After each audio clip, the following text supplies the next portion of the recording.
Afternoon, everyone. I'm so happy you could join us today.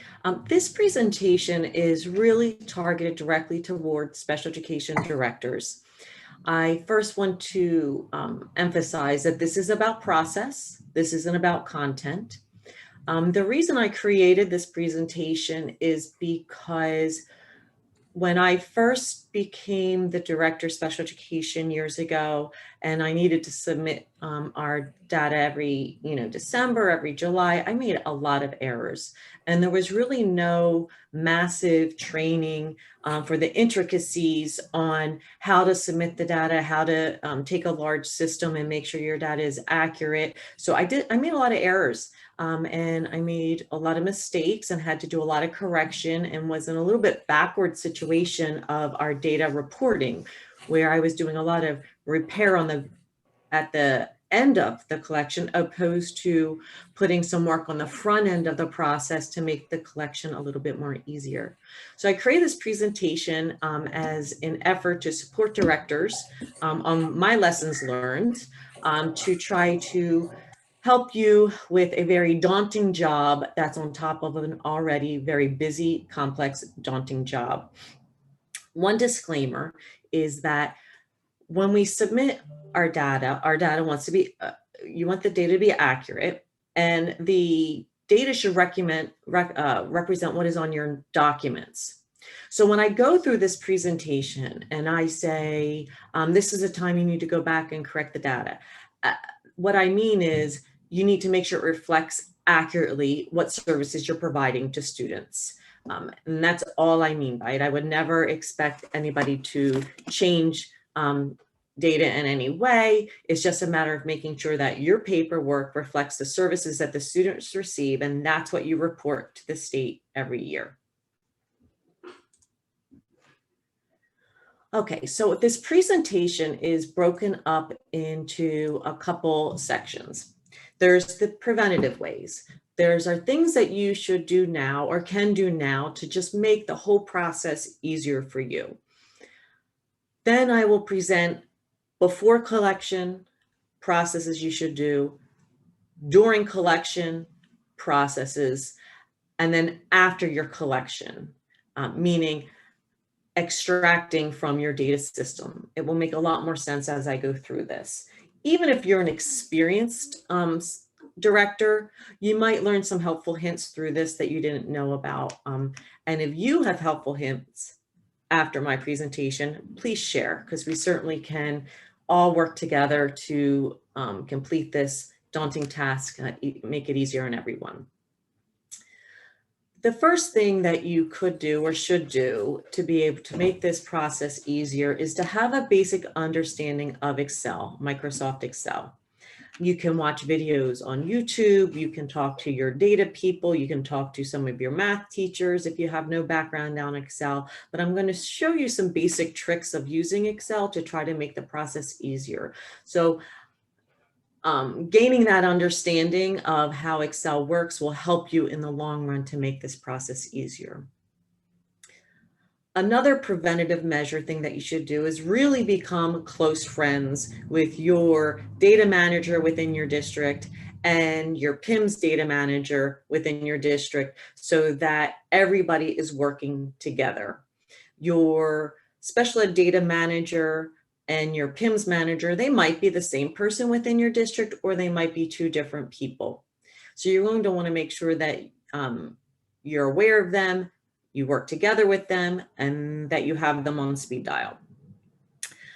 You also want to know who your IU special education data manager is. You definitely want to know who they are. You want to have their telephone number handy, and you want to make sure that you are working collaboratively with them through the process. The directors have the programmatic knowledge. We understand what is supposed to be happening. We know how services are to be delivered. We know how it breaks apart across the district, but your data managers only know that. It's numbers, it's patterns, it's input. They don't understand any of what that data means and how it should fit together. So they could never find an error the way that you can find an error, and vice versa. You'll understand the programmatic pieces and how it's supposed to fit together, but you may not know the back end of it and how all those other pieces should fit together. And that's why the special education data manager, the IU data manager, and your PIMS manager, you all need to work together for a comprehensive, cohesive submission. The next thing you're going to want to know is have a basic understanding of all of the data points that are being collected and where they pull from your documents. So if you have the transition plan, the transition information that's being pulled, know where in your document it pulls from so that you know how to train your staff on where to make sure everything is accurate. The Special Education Data Summit that occurs in the spring has a session called Special Education 101. This is a great preliminary session, beginning level session for directors to attend, for the special education data managers to attend, or the PIMS managers to attend, to get a comprehensive view of all of those collection points. I won't talk in depth about them today, maybe a little bit, but that's a better training to have an idea about all of the various collection points and where they might line up on your documents or your data management system. The other error I made was that I waited till the reporting season to run my first collections. I waited to the last minute early on because the job was very busy. You spend multiple hours in meetings, multiple hours in classrooms. So to really have some undivided time to sit and do the data collection, I really just procrastinated, and that actually added to my workload in the long run. So another preventative measure throughout the year is I started running my data reports every month. And by running it every month, I was able to see errors that would surface early on. So I was able to see either who was making the errors and go back to that teacher or that speech and language therapist who was creating the document to remedy on the, early on. Or I could see that there could be a data extraction error in the coding, and I could go to my data person and say, hey, something's not going right. Can you correct this? And I could do it when there was maybe just a handful, and it allowed me to be preventative and correct it on the front end, opposed to waiting till the end of the year and extracting it once and seeing multiple red errors that I would have to play detective when I didn't have that amount of time to go back and do the correction. So running your reports every month allows you to be more effective and efficient along the way.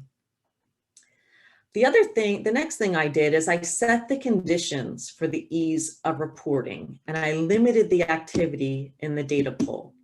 So what that means is we had a data management system, which is the same place that the documents were created, the IEPs, the RERs, the NOREPs. So anytime somebody was in one of the documents and I would extract the information from that system, the special education system, if the document was open or somebody was working within it, it would mess up that particular collection of that particular student. So what I ended up doing is I set some conditions. I would extract my report during the time that many people I know would not be in the system to try to get as clean of a report as possible.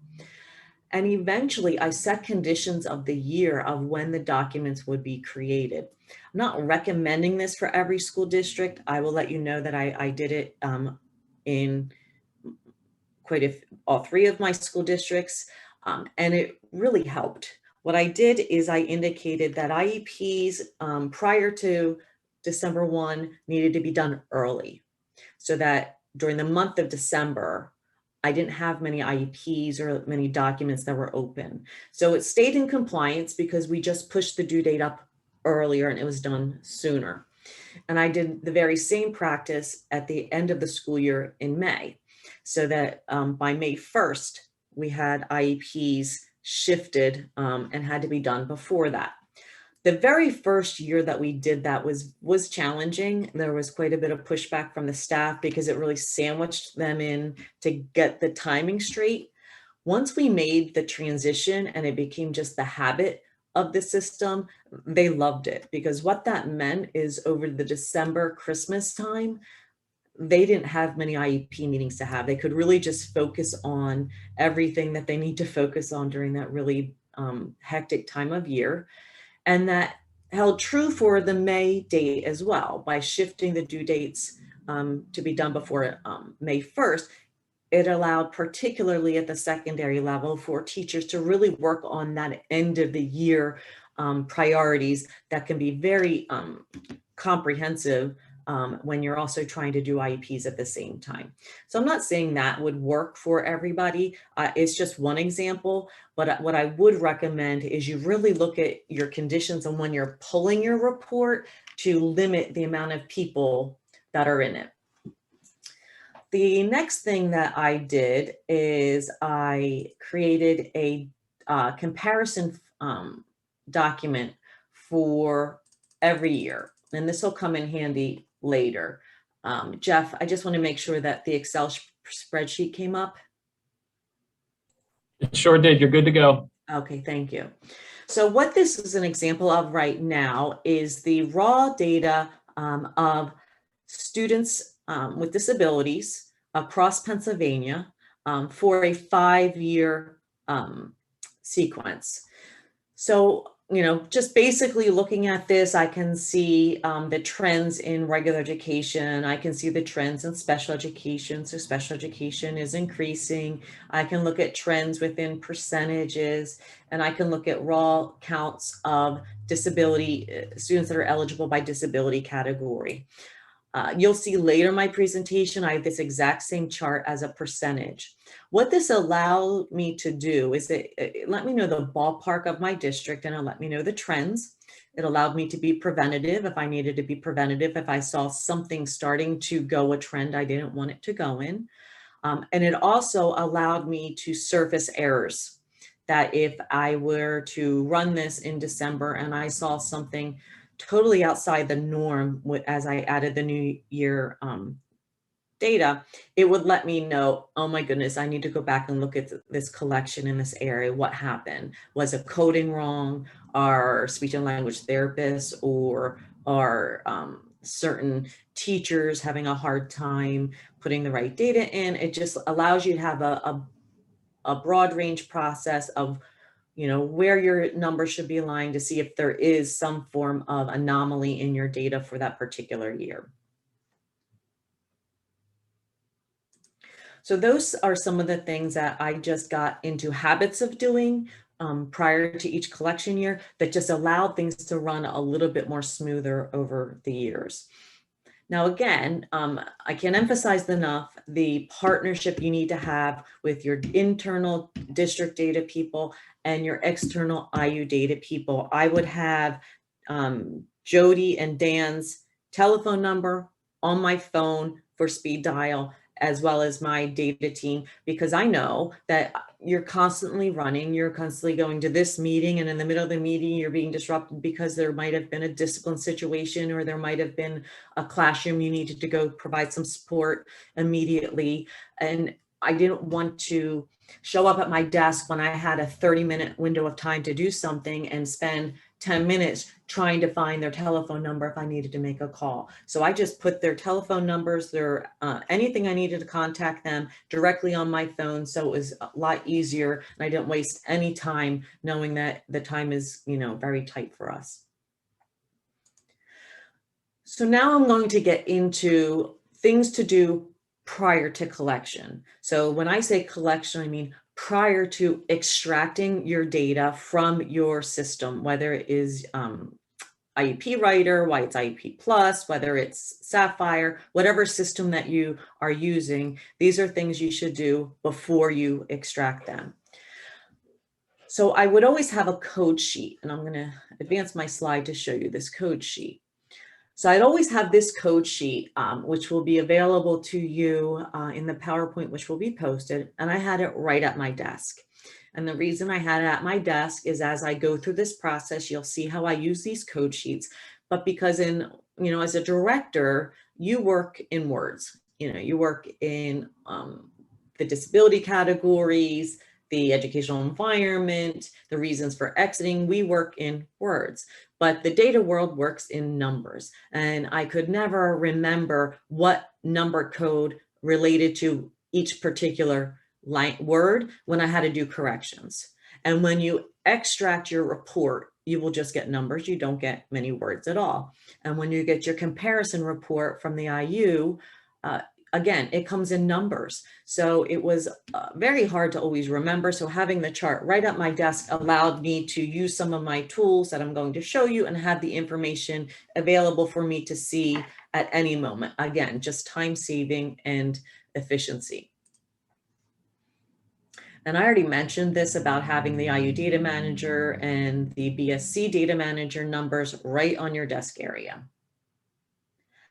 As you get closer to collection, so probably in like November, maybe end of October, after students settle into the district, you get case managers settled due to all the mobility of your students, with students moving in, moving out, or changing case managers. So maybe the end of October, I would begin to run weekly checks.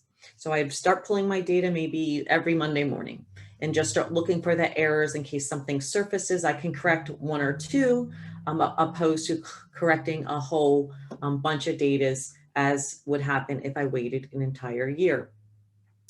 The other thing I would do in September is I would meet with the district data manager, the person I would need to depend on to pull my extract, the person that would be submitting it to the IU data manager, and the person that would be submitting it to the state, whatever process you use. And we would take our calendars and we would block off the time we needed to meet.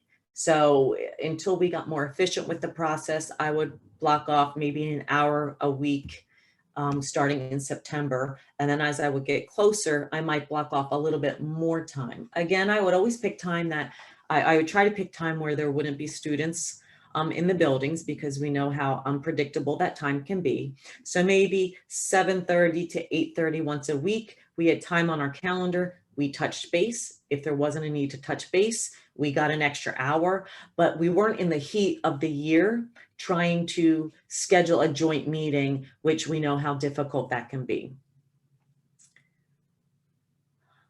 I then would look at the district calendar and I would schedule the time that I was going to extract the report. I would schedule the sequence of when I wanted things to happen, when I wanted the first extraction, when I wanted the corrections from the teachers and so on. And I'd work around the holiday break just to be respectful of everybody's time, to be preventative, that there wasn't a reason that I would need to bother anybody, any clerical support staff, any supervisor during a holiday break. So I just was trying to be mindful and schedule accordingly. The next bullet is exactly what I would just say. I would run that calendar by the LEA data manager so that we were all on the same page about when we would be pulling the data to make sure it meets with the district needs.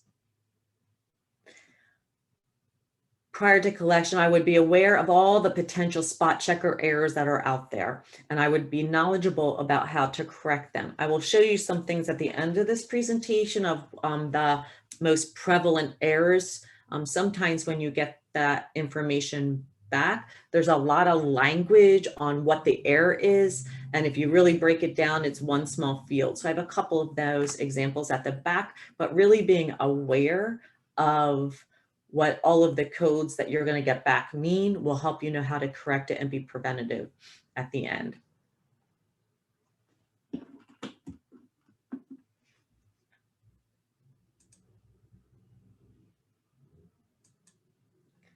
Okay, so during collection, again, when you're getting ready to collect, arrange the system, arrange the time that you're going to collect it. Inform your staff that you're collecting during this time period. I locked the system. So I would pull maybe 7 a.m. or very late at night, or ask my data person to pull outside of the work hours. And I would just lock the system so that nobody else could get into it until I felt like I had a good solid first pull of data. Once I got the data, was the most challenging part, and it is still a very challenging part. Most districts have two different systems. They have a student information system, the SIS system, and then they have a special education management system, whether it's IEP Writer or IEP Plus or some other system. And it's so important that that information matches. And the complexity of making sure those two systems match, it's immense, because each has their own data fields and each has their own people entering the data. And I don't know about your system, but particularly in Lancaster, which tends to be a little bit of a larger system, you could have 300, 400 different data people putting data into the system, between your teachers, between your guidance counselors, between your clerical support staff, into all those systems. You could have multiple people putting data into the system. And when you have multiple people putting data into a system, it leaves a lot of room for human error. So that makes it very difficult to make sure that these two systems, these two data extractions match. So early on, and I had the best staff ever, because I can't believe they did this for me. But early on, when we had a 2,400 student extract, we would have to cross-reference by hand, matching up all the data points. I can't believe they did that, but back in the olden times, that's when we had to do it. After about 5 years of realizing how ridiculous that was, we worked on the VLOOKUP, and I'm going to show you VLOOKUP. And if you already know this Epiphany option, wonderful. If not, take a view at one of these options that you can use anytime to compare data. So for this presentation, I have a very limited amount of data fields to show you for an example. But on this page, if you look at the bottom, we're going to pretend that this tab is the student information system, the SIS. So I pulled this PIMS file from whatever your student information system is. The second tab is your special education data system. So IEP Writer, IEP Plus, Sapphire, whatever you use. So we have two different Excel spreadsheets, and they need to match, or you're going to get a ton of errors coming back to you. So one strategy to match these two systems up, no matter how large they are, is to use a VLOOKUP. And I'm going to demonstrate this. Now, I'm not a tech trainer. I'm not an expert. This was all beginner level survival mode to try to support my staff to do this more efficiently. If you want to become very good at VLOOKUPs, you could search on YouTube or ask your tech person or somebody that knows this process. But I'm just going to show it to you so you know it exists. This isn't going to train you on every piece of it, but it's just to let you know that there are tools out there to make this a little bit easier.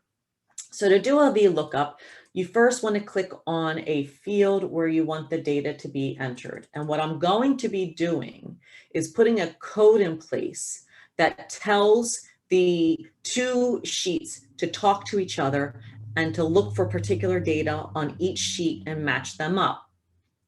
So to do this, you click on an empty field and you go up to your formulas and you click insert a function.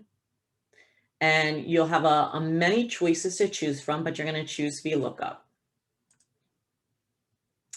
So once you get this wizard, it helps you to do it. So we're going to go by the PA Secure ID, because you need to start with a unique number. Each field needs to have a unique number, so you know you're only looking for that particular student on the next page. So I'm going to tell the VLOOKUP to look up this number. And then I'm going to tell it, where do I want to look for this number? Well, I want to look for that exact number on this page. So I'm going to highlight it. You then hit F4 because that tells it you're only looking for a number, and it puts those little money signs around it, but ultimately that's what you're telling it. So then I'm going to pick what data do I want to look at and compare. So I'm going to compare race. So to compare race, race is in field 1, 2, 3, column 3. So I'm going to put in a 3. And I know that it's logical because it says logical. And if there's an error, you'll get something else there that says it's not logical. And then you need to put false in that area. All right. So you can see how a number 3 showed up. So we're looking at this first student number, 1, 2, 3, 4, 5, 6, 7, 8, 9.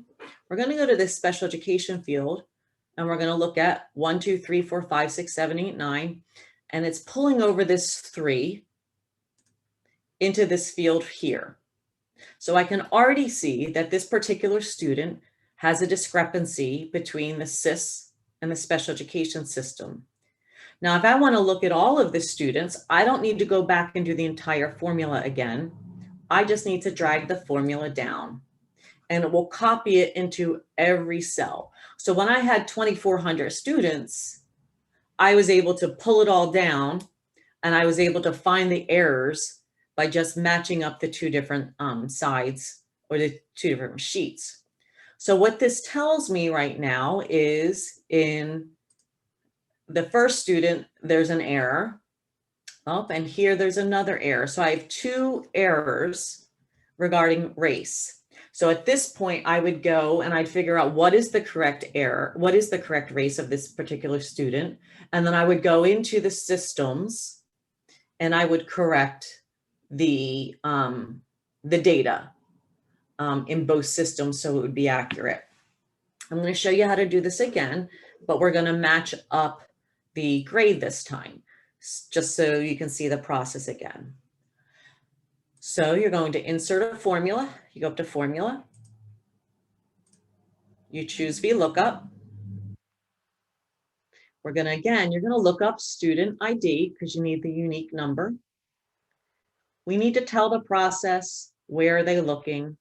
So we're going to look in this field here. And yep.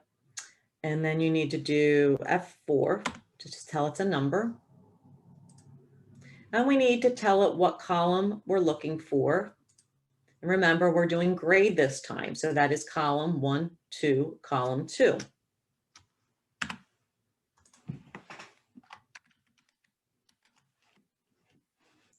Uh-oh, it looks like I might have an error. Let's see. Oh, no, I don't. All right. So I'm going to pull down, copy it. So now all of the grades that are on this page are right next to the field in this page. So I'm going to hide these 2 columns. So you highlight them and you go down to hide. And then I have the columns right next to each other so I can compare. And I can see right here, there's an error. And I can see right here, there's an error. Now, this is a process I did within the district just because I like to be that close to the data collection and I like to be that close to making sure it's accurate.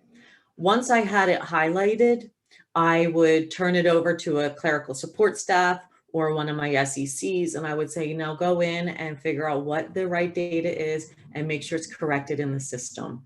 And that way, it would always be correct in both systems. So that's one example of how you can make sure that the data is correct in both systems.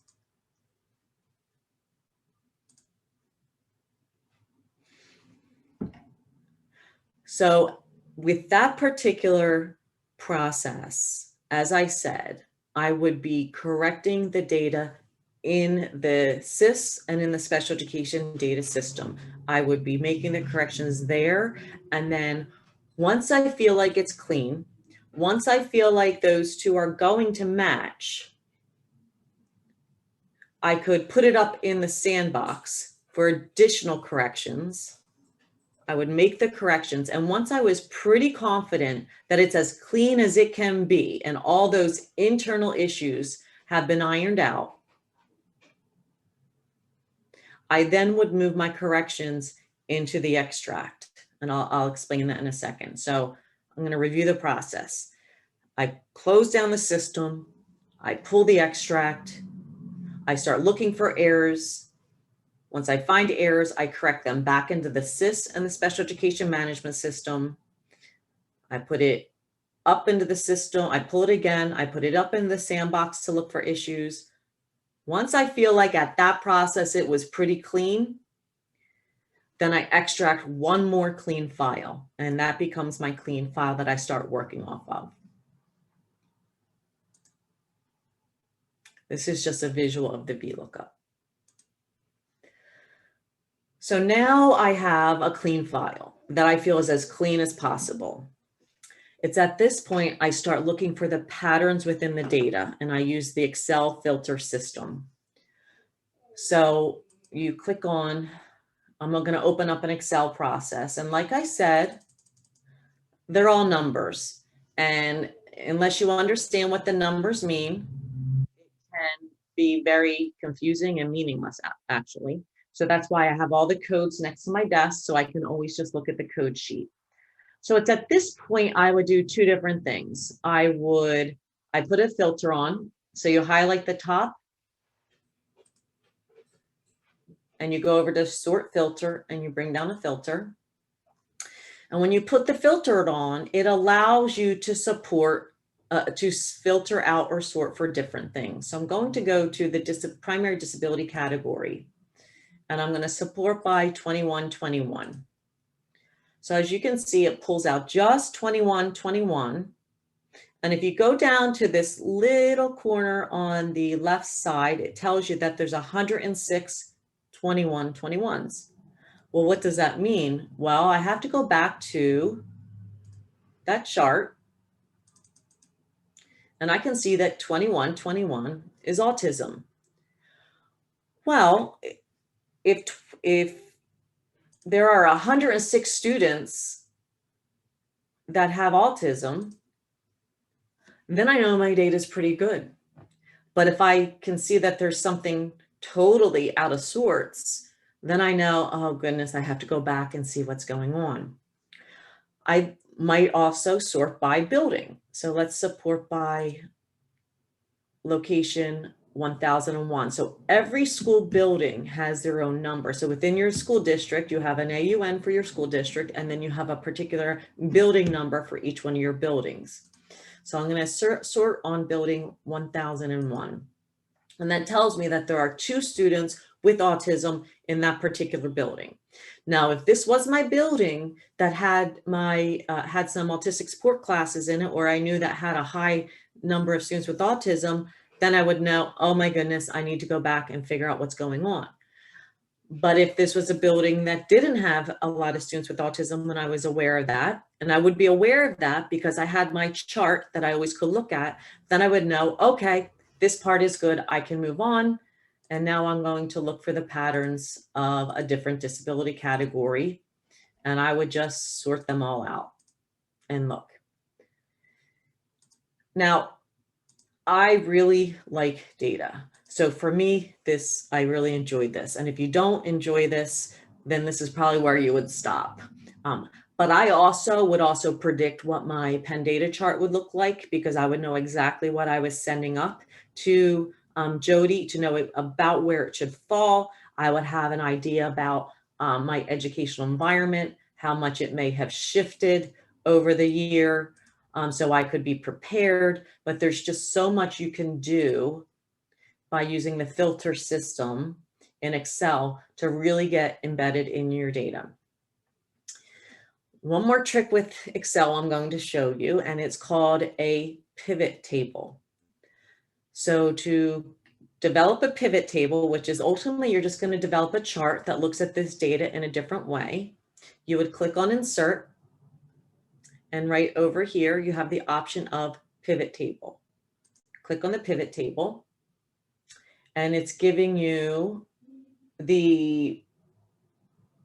I'm hoping it's giving me the entire table. So it's giving me this table and I want it in a new worksheet. So I'm going to hit OK. Oh, it didn't give me it. All right, so hold up.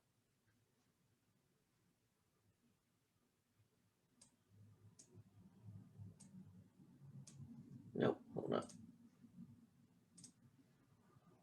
Pivot table, and I'm going to tell it I want this whole table. So I am highlighting the cell and I'm dragging it down. You also can pretty much just click in the top corner, but I started to drag, so I'm just going to finish dragging it.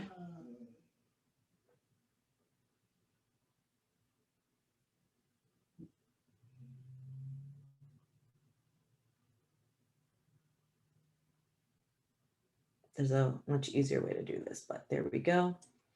So I have the table highlighted that we want to use. I'm going to put it on a new worksheet. If you hit existing worksheet, it's going to put the chart right over here, but I'm going to put it on a new worksheet. All right, so now it took me to another sheet. So you can see the data is right over here. I'm on sheet 2, and it gives you these options.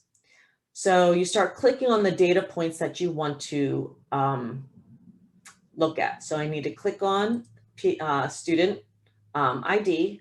I'm going to click on the school number, and I'm going to click on the primary disability category.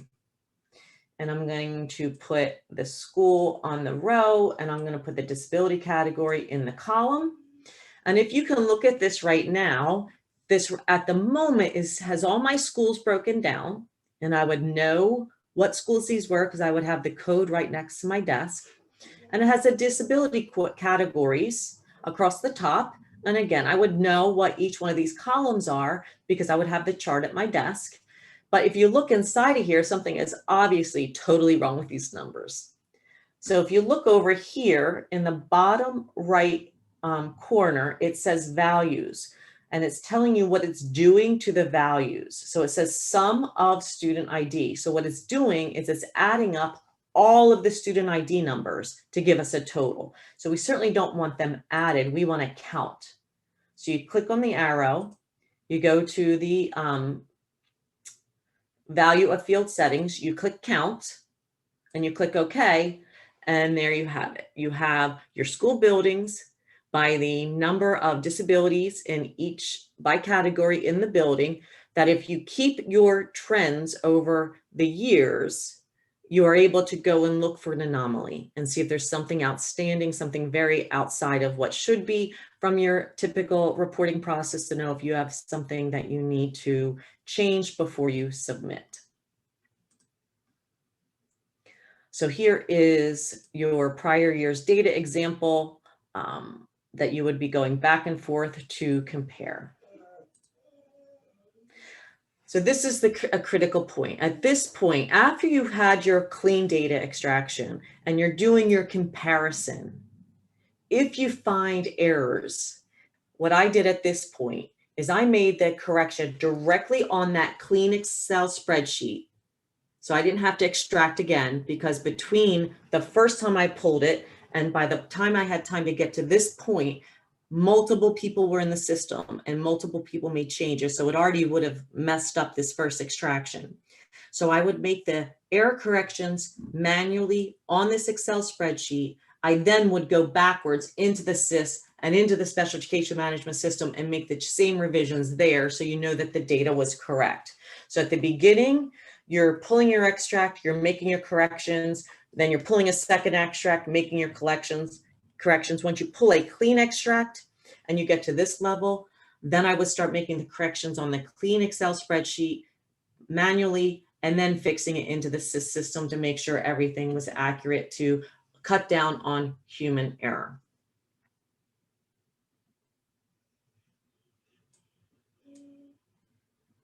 This is just a visual of the tools for the filtering options and for the pivot table.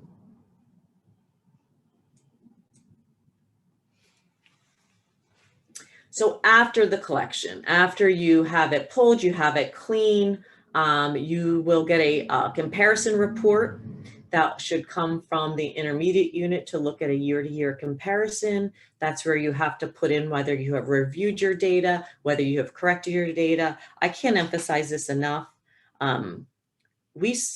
That comes out for a reason. And the reason that you have to enter into every single field, correct, or I remember I used to get extremely frustrated that I would have to put in sometimes silly comments such as, well, more students moved this year than last year, when you had to justify why there was a discrepancy between year-to-year comparison.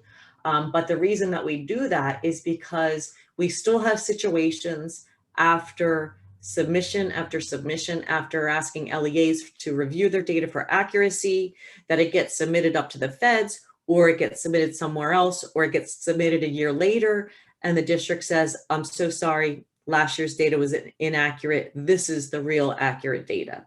So it's really important during this process that you ensure that the data is as accurate as possible. And if you set some preliminary conditions and you go through a more methodical process, the end result should not be so difficult. When you submit your file up, you'll get some reports back with some errors that need to be corrected, as well as duplicates. Duplicates is when multiple districts are reporting the same student. This most often happens when students withdraw and enter a new school district right around the 12-1 count, where districts haven't quite taken them off their rolls and they enrolled in the next district. So just so everybody's aware, wherever that student is enrolled on 12-1 is the district that reports the student.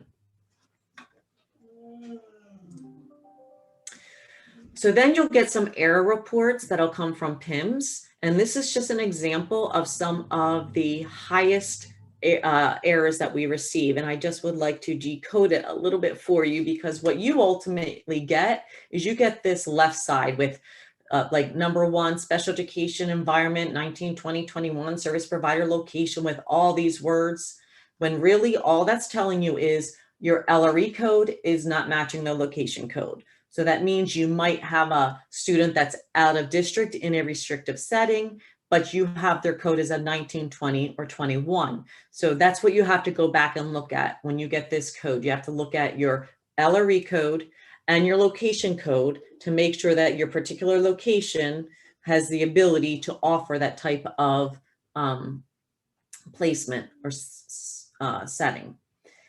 The next error you have is student district code of enrollment validation. And then you have all these words underneath of it. And all this number 2 means is that you need a valid AUN number. So when you get this code, that means that there is not a valid AUN number in the service provider field or in the location field. So you can go to the EDNA, which is a live link. Let me see if it comes up for you.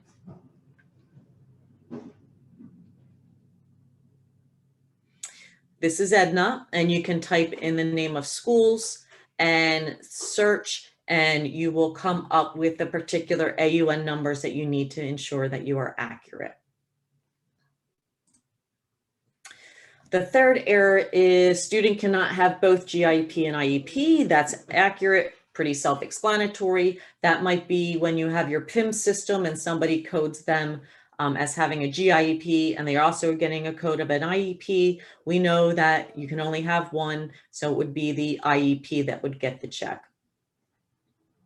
Number 4, ed environment, not 19, 20, 21. The percentage must be blank, means that you are using the B chart. If you're using the B chart, that means that your student is not in a regular school setting. And if they are not in a regular school setting, therefore they can't have an LRE of 19, 20, or 21. So it's telling you that you have an error in this area. So you'd want to look at your chart B and just make sure whatever is correct. And the last primary error we often get is special education, primary disability type. What that means is that your disability categories are not matching. So what is in your SIS system is saying, might say the student has visual impairment, but your special education data system has a student that might be deaf and hard of hearing. Those codes aren't matching, and you're getting an error report back from the PIMS system. Most often you can correct this before it gets to you if you have done the VLOOKUP to correct for any of the errors. Okay, so that was an awful lot of information in a very brief period of time. And again, I'm not a tech trainer. I learned most of this from being a very terrible data submitter, if that's even a word. But really, I don't want anybody to struggle more than they have to. And if this taught you a couple helpful hints, great. If you need more support, I would love to help any district to feel more comfortable with their annual data submissions, because it's really important when you think about what this data it ties to everything. It really should just be a measurement of the great work that you're doing within your district, but it ties to everything from funding, from significant disproportionality to compliance, to multiple areas. So it's just really important that it's accurate, and the more work you do on the front end, the less work it is during that data pull when you really don't have time. Like in December, you do not have time to sit down and have undivided attention on this data report. So the more you can set up before you get there, the easier it can be. So at that note, Jeff, if there are any questions, there's a couple minutes for questions.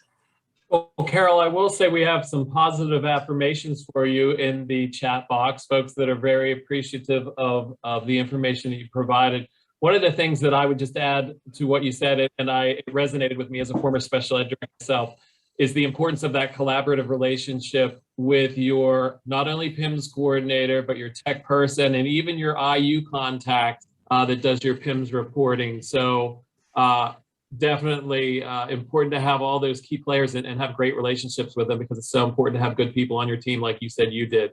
I'm looking at the chat, and like I said, there's just some positive feedback, not any specific questions. One of the things I also thought about while Carol was presenting, and how as a special ed director, you use the specific PIMS data for other things. And I'm going to give a shameless plug to one of the things that we do here at Patent, and that's to provide special ed directors with our Special Education Pro training, which gives them, more details in terms of submitting reports for things like Act 16, APS 4010, 4011, contingency funds, all of those things. For those of you, I know there are people that I see in this room that have come to those trainings more than once, but for those of you who may be new special education leaders, I would really advise you to take part in that training. I can tell you that this coming fall, that's being offered virtually on October 20th from 8:30 to 2:30. It is not up for registration yet on the Patent website, but keep your eyes open for that, because again,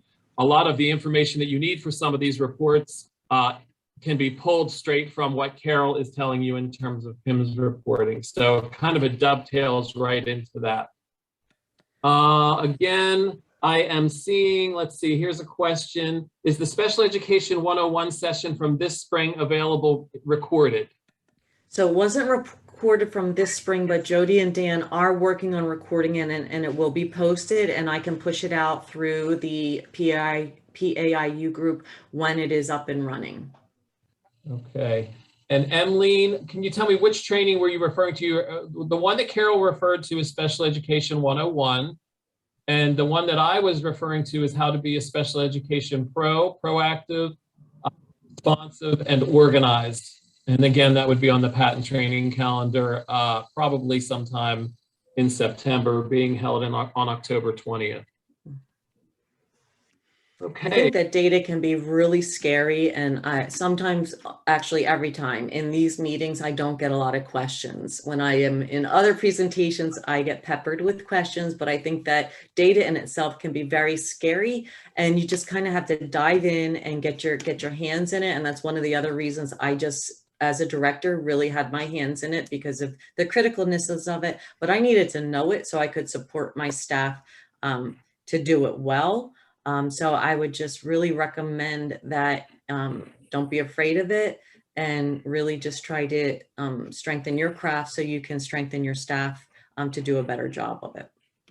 Absolutely. And thank you again so much, Carol, for being here with us today. Really appreciate it. We know how busy you are in Harrisburg, and to be able to spend this much time this afternoon with our leaders, again, we really appreciate it. Just a few housekeeping items before we move on to our next breakout session.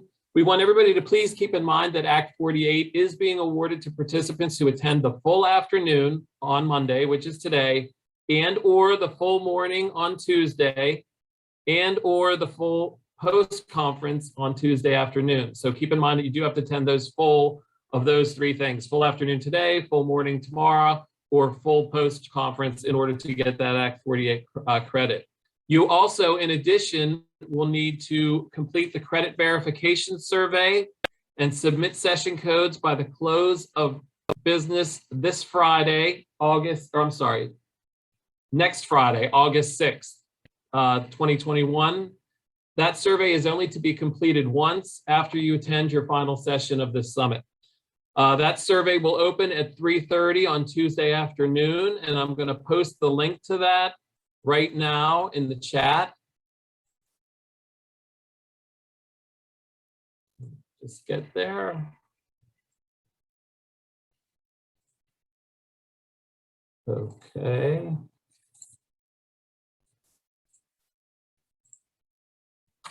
And there you have that. The link to the credit verification survey is there for you. Again, you complete that after your last session.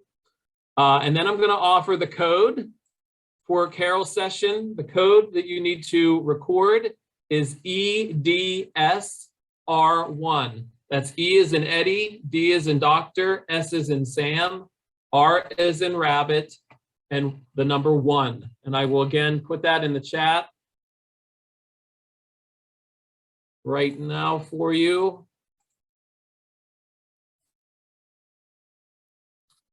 That's EDSR1.